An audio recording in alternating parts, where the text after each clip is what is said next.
The church bells of Montreal's Notre Dame Basilica still ring every Sunday morning at 10, just as they have for nearly 2 centuries. The sound cascades over Old Montreal, bouncing off cobblestones worn smooth by generations of faithful footsteps. But here's what's changed.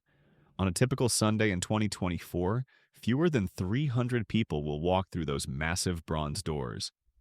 The basilica was built to hold 3,800. This isn't a story about scandal or protest. There were no dramatic renunciations, no public burnings of prayer books, no revolutionary manifestos declaring God dead in the Canadian wilderness. What happened to faith in Canada is far stranger than that.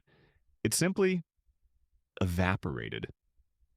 Like morning mist over the St. Lawrence River, it vanished so gradually that when Canadians finally looked around, they discovered they'd become one of the most secular nations on earth, and nobody could quite remember when or how it happened. In 1946, a Canadian census taker knocked on doors from Vancouver to Halifax, and the conversation went the same way every time. Religion? They'd ask. The answer was almost always immediate. Catholic, United Church, Anglican, Presbyterian. That year, only 0.4% of Canadians, that's 4 in every 1,000 people, said they had no religion. 4 in 1,000. To put that in perspective, you were more likely to meet a Canadian who'd fought in both world wars than a Canadian who claimed no faith. Fast forward to 2021.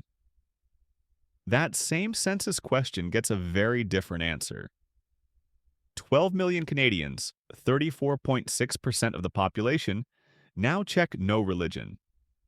In a single human lifetime, Canada transformed from one of the most religious nations in the Western world to one where a third of the population doesn't even pretend to believe anymore. But here's the part that keeps historians up at night. Hardly anyone noticed it happening. I'm Professor Archive, and for the next 20 minutes, I want to take you on a journey through one of the most remarkable transformations in modern history. A transformation so quiet, so polite, so quintessentially Canadian that it happened in almost complete silence. We're going to explore how an entire nation lost its faith without a single shot being fired, how centuries of religious tradition crumbled not with a bang but with an apologetic cough and a whispered, "I should probably be going now." The story begins, as so many Canadian stories do, in a small town you've never heard of. Let's call it St. Anne's, though it could be any of 1,000 towns scattered across the Canadian Shield, the prairies, or the Maritime provinces. In 1955, St. Anne's had a population of 2,300 people. It had 4 churches, one Catholic, one United, one Anglican, and a small Baptist congregation that met in a converted general store. The churches didn't just dominate Sunday mornings, they were the skeleton around which the entire community was built. Father Bernard Leclerc kept detailed records, as Catholic priests are trained to do. His diary from 1955 shows that on an average Sunday, 87% of St. Anne's Catholics attended Mass. 87%. The United Church minister, Reverend Thompson, reported similar numbers. Wednesday evening Bible study pulled in 60 adults. The annual church picnic was the social event of the summer, with over 800 people attending. When someone got sick, the church organized meal deliveries. When someone needed work, the church networked jobs. When someone's barn burned down, and barns burned down with disturbing regularity in those days, the church coordinated the rebuild. Father Leclerc died in 1983. His successor, Father Michael Chen, continued the diary tradition. By 1985, Sunday attendance had dropped to 62%. Still respectable. Still a clear majority. But Father Chen noted something troubling. The young families aren't coming like they used to. I see the grandparents every week. I see some of the parents most weeks. The teenagers, Christmas and Easter if I'm lucky. Here's where it gets interesting. By every objective measure, life in St. Anne's was getting better during these years. Infant mortality had plummeted. Life expectancy had soared. People had more education, more opportunities, more of everything. The traditional explanation for secularization, that religion fades as life improves, seems to fit. When you have modern medicine, you don't need prayer for healing. When you have insurance, you don't need the church community for support. When you have entertainment, you don't need church socials. But that explanation is too simple, and the real story is far more interesting. In 1968, something happened that would send shockwaves through Canadian Catholicism, though nobody recognized it at the time. Pope Paul VI released Humanae Vitae, an encyclical reaffirming the Church's prohibition on artificial contraception. This wasn't new doctrine. The Church had always opposed birth control, but the timing was catastrophic. The birth control pill had been available in Canada since 1961. By 1968, millions of Canadian Catholic women were already using it. What happened next was unprecedented. Canadian bishops didn't outright reject the Pope's teaching, but they did something almost as radical. They issued the Winnipeg Statement, which essentially told Canadian Catholics, "Follow your own conscience on this one."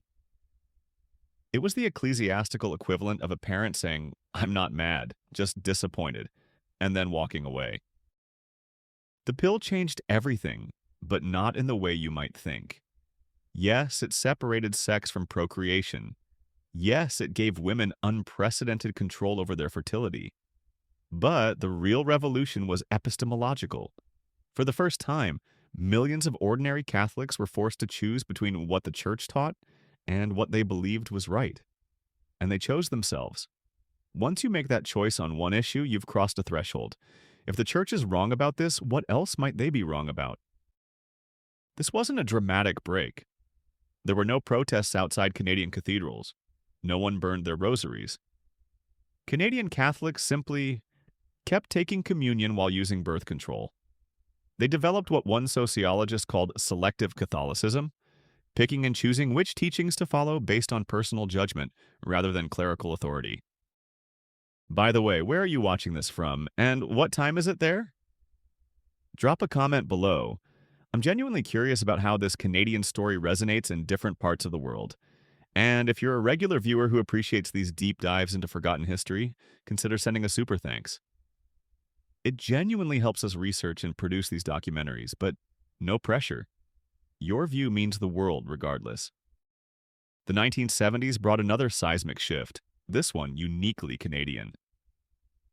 In 1971, Pierre Trudeau's government officially adopted multiculturalism as national policy. On the surface, this seems unrelated to the decline of Christianity, but the long-term effects were profound.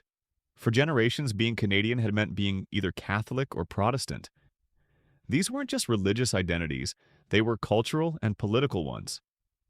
Catholics were French, working class, liberal. Protestants were English, middle class, conservative.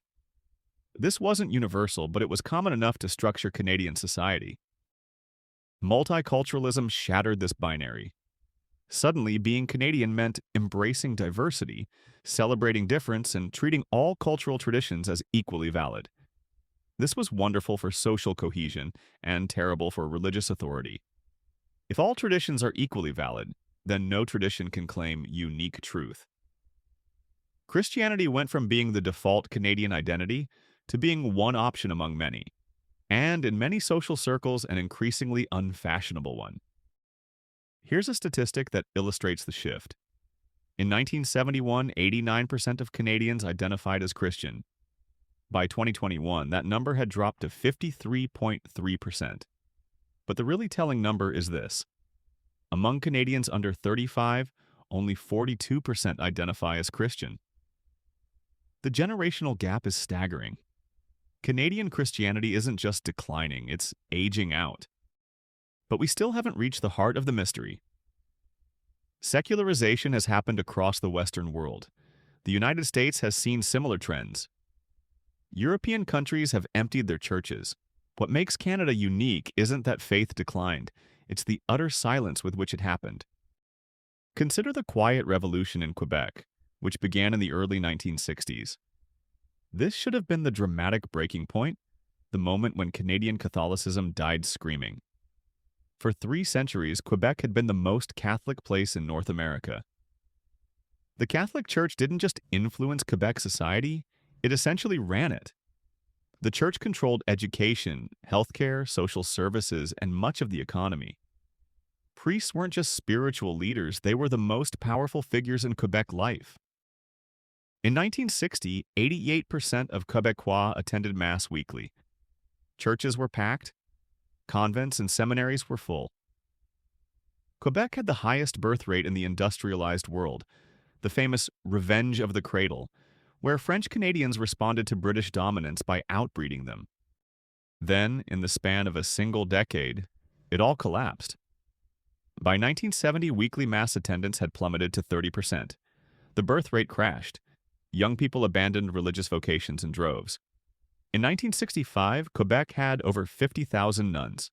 By 2000, there were fewer than 10,000, with an average age of 70. The church went from running Quebec to being utterly irrelevant in Quebec life. And here's the remarkable thing. It happened without violence, without persecution, without any of the anti-clerical rage that accompanied secularization in France or Spain.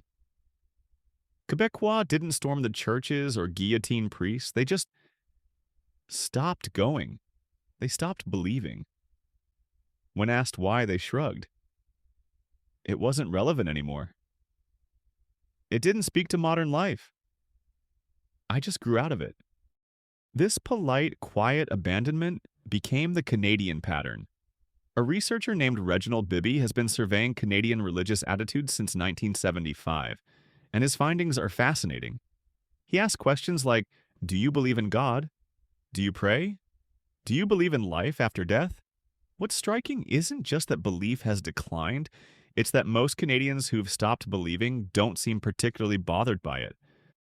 In the United States, debates about religion are fierce and polarizing. American atheists often describe themselves as having deconverted after intense intellectual struggle. They write books like God is Not Great and The End of Faith, Waging Intellectual War Against Religion. American believers fight back with equal fervor, creating a vast apologetics industry defending the faith. In Canada, crickets. Most Canadians who drift away from religion don't identify as atheists. They just describe themselves as not religious or spiritual but not religious. They don't feel the need to explain or justify their choice because it doesn't feel like a choice. It feels like a natural evolution, as unremarkable as switching phone providers or trying a new restaurant. Let me tell you about someone named Sarah. She's not a real person. She's a composite based on interviews I've conducted with dozens of Canadians. But her story is utterly typical. Sarah was raised Catholic in suburban Toronto. She attended Mass every Sunday until she was 16. She made her first communion and confirmation. Her grandparents were deeply devout. Her parents were casual believers. They went to church, but religion wasn't the center of their lives. Sarah stopped going to church when she left for university, not because she had a crisis of faith or intellectual objections to Catholic doctrine. She stopped because Sunday mornings were when she caught up on sleep, and nobody pushed back. Her parents didn't demand she attend. Her friends weren't going. The social pressure that had kept her in the pews simply evaporated. When I asked Sarah if she still believed in God, she paused for a long time.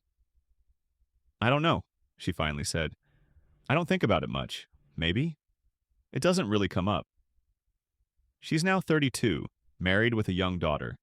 When I asked if she'd baptize her daughter, she looked uncertain. "My mom would like us to, and I guess it's a tradition, but it feels kind of hollow, you know? Like, if I don't actually believe this stuff, isn't it dishonest to do the ceremony?" This is what the death of Canadian faith looks like. Not defiance, but indifference. Not rejection, but forgetting. The numbers tell the story. In 1980, 74% of Canadian children were baptized. By 2020, that number had dropped to around 40%. In Quebec, it's even lower, around 25%. The rituals that once marked the rhythm of Canadian life, baptisms, confirmations, church weddings, funeral masses, are becoming rare. And when they do happen, they're often more about family tradition than religious conviction. Religious weddings provide a particularly telling example. In 1950, over 90% of Canadian weddings took place in a church. By 2020, religious ceremonies accounted for less than 30%. What's fascinating is how this happened. The Canadian government made it easier to have civil ceremonies. Parks and banquet halls started offering wedding packages. People stopped feeling like they needed a church's blessing to make their marriage legitimate. But there's another factor. The churches themselves made it harder. As congregations shrank and priests became scarce, many churches started requiring couples to attend marriage preparation classes, prove they were active parishioners, pay substantial fees. For couples who were only marginally religious to begin with, it became easier to just skip the church entirely. The churches created barriers to entry at the exact moment they needed to lower them. The residential school revelations accelerated the decline, particularly among Indigenous Canadians, but also among the broader population. Starting in 2021, ground-penetrating radar surveys began finding unmarked graves at former residential school sites across Canada. The numbers were staggering. 215 graves at Kamloops, 751 at Morival, hundreds more at other locations. Canadians had known about the residential schools. Official apologies had been issued in 2008. But the graves made it visceral in a way that previous revelations hadn't. Here was physical proof of dead children, buried in unmarked graves at institutions run by the Catholic Church and Protestant denominations. The moral authority of the churches, already weakened, suffered another massive blow. In the aftermath, churches were burned. At least 68 churches, many on Indigenous land, were destroyed or damaged in arsons between 2021 and 2023. This was the closest Canada came to violent anti-religious sentiment, and even then the mainstream reaction was muted. Trudeau condemned the burnings but called them understandable. The general Canadian response seemed to be, well, the churches had it coming. What's happened to the buildings themselves tells its own story. Drive through any Canadian city, and you'll see churches being repurposed. In Vancouver, a Presbyterian church is now a community center. In Toronto, a Catholic church is now luxury condos. In Montreal, an Anglican church houses a circus school. In Halifax, a Baptist church is a climbing gym. Each conversion follows a similar pattern. The congregation ages, shrinks, can't afford maintenance on a building designed for hundreds when they now number in the dozens. They sell. The building gets converted. A piece of religious architecture becomes secular space. Some conversions are deeply ironic. In Ottawa, a United Church is now a cannabis dispensary. In Quebec City, a Catholic church is now a brewery. The symbolism is almost too perfect. Spaces once dedicated to spiritual intoxication now serve the literal kind. But here's what might be the most telling detail about Canada's secularization. The churches that are surviving are the ones that act the least like traditional churches. Take the Meeting House, a mega church in Ontario. It doesn't look like a church, it meets in a movie theater. Services don't feel like traditional worship. There's rock music, casual dress, and sermons that avoid controversial theological topics. It's Christianity stripped of almost everything that makes Christianity distinct, and it's one of the few growing churches in Canada. Or consider the rise of what scholars call religious nones, people who don't identify with any religion, but also don't identify as atheists. In 1985, this category barely existed in Canada. By 2021, it was the second largest religious group in the country, behind only Catholics. These are people who might say they believe in something, who might engage in yoga or meditation, who might describe themselves as spiritual, but who want nothing to do with organized religion. The question haunting Canadian religious leaders is, can this be reversed? Is there any path back to faith for a population that's largely forgotten why faith mattered? The optimists point to immigrant communities. Canada accepts hundreds of thousands of immigrants each year, many from countries where religious faith remains strong. Muslims, Hindus, Sikhs, and evangelical Christians from Africa and Asia are far more religious than the average Canadian. Some predict these communities will resacralize Canadian society. The pessimists note that religious commitment tends to decline sharply in the second generation. The children of devout immigrants often become as secular as other Canadians. The pattern repeats: strong faith in the parents, weak faith in the children, no faith in the grandchildren. There's also a geographic dimension to all this. Rural Canada remains somewhat more religious than urban Canada. The prairie provinces are more religious than Quebec or British Columbia. Pockets of strong faith persist.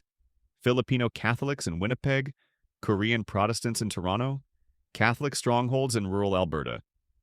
But the overall trend is unmistakable and accelerating. What makes Canada's secularization historically unique isn't just its speed or completeness, it's the lack of replacement ideology. When France secularized, it replaced Catholicism with republicanism.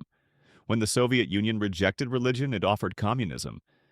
When China turned away from traditional faiths, it embraced Maoism.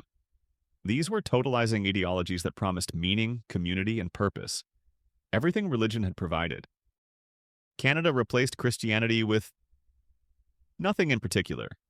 Or perhaps more accurately, it replaced Christianity with liberal individualism, consumerism, and a vague commitment to being a good person. There's no Canadian creed, no unifying myth, no shared story of who Canadians are and what they believe. This creates a curious vacuum. Humans seem to need meaning, purpose, and community. We need stories that explain suffering and death. We need rituals to mark life's transitions. We need something larger than ourselves to believe in. For a while, Canadian nationalism seemed like it might fill the void. The 1970s and 1980s saw intense efforts to create a distinct Canadian identity separate from Britain and the United States. But Canadian nationalism never achieved the quasi-religious fervor of American patriotism. It remained polite, modest, apologetic. Very Canadian qualities, but not ones that inspire devotion. Some Canadians have turned to political movements for meaning.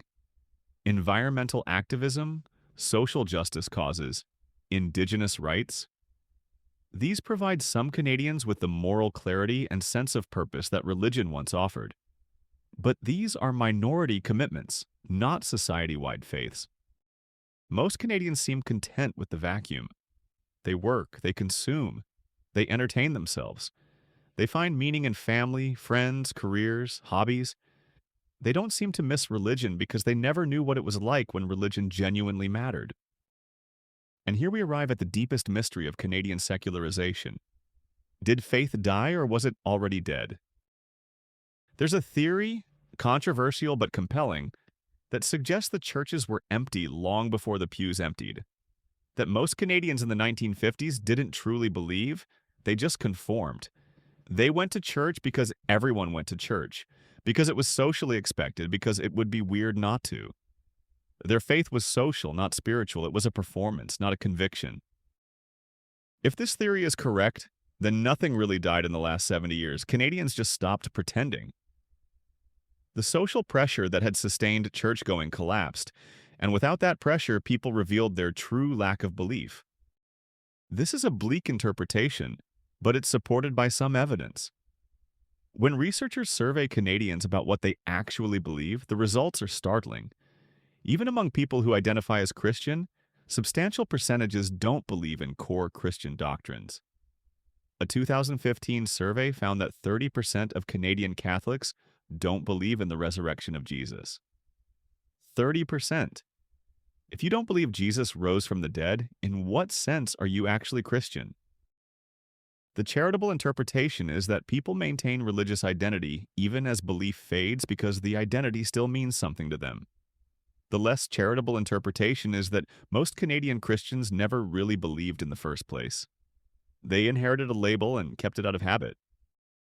As we near the end of this story, I want to return to where we started, the bells of Notre Dame Basilica, ringing over a mostly secular Montreal.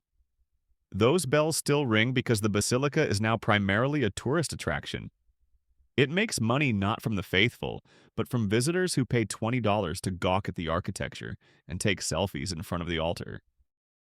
This might be the future of Canadian Christianity, preserved not as a living faith but as heritage, as part of the cultural landscape, as something to be appreciated aesthetically but not believed literally. Churches become museums. Christmas and Easter become cultural festivals, their religious content hollowed out and filled with consumerism. Priests become historical reenactors. performing rituals that most observers find beautiful but meaningless. Or perhaps I'm wrong. Perhaps we're witnessing not the death of Canadian faith, but a transformation. Perhaps what's dying is institutional Christianity, but something new is being born. Perhaps the spiritual but not religious Canadians are pioneering a new form of faith, one less dogmatic, less hierarchical, less exclusive. Or perhaps, and this is the possibility that troubles religious leaders most, perhaps the arc bends toward complete secularization. Perhaps Canada is the vanguard, showing what happens when a society becomes wealthy, educated, and safe enough that it no longer needs God. Perhaps in a few generations, Christianity in Canada will be as dead as the Norse gods, remembered but not believed, studied but not worshipped. The remarkable thing is that Canadians seem okay with either outcome. There's no great anxiety about the decline of faith, no widespread sense of loss. When the Angus Reid Institute surveyed Canadians in 2023 about whether they thought religious decline was good or bad for the country, the most common answer was neither. A shrug of indifference perfectly captured in data. If you enjoyed this deep dive into a forgotten transformation, please consider liking, subscribing, and hitting that notification bell. And if you want to support the channel directly, a super thanks would mean the world. It's these contributions that let us keep researching and producing these documentaries. Thank you for watching. The silence continues. The church is empty. The faith dies and no one notices. Or perhaps more accurately, no one cares. And that indifference might be the most Canadian thing of all.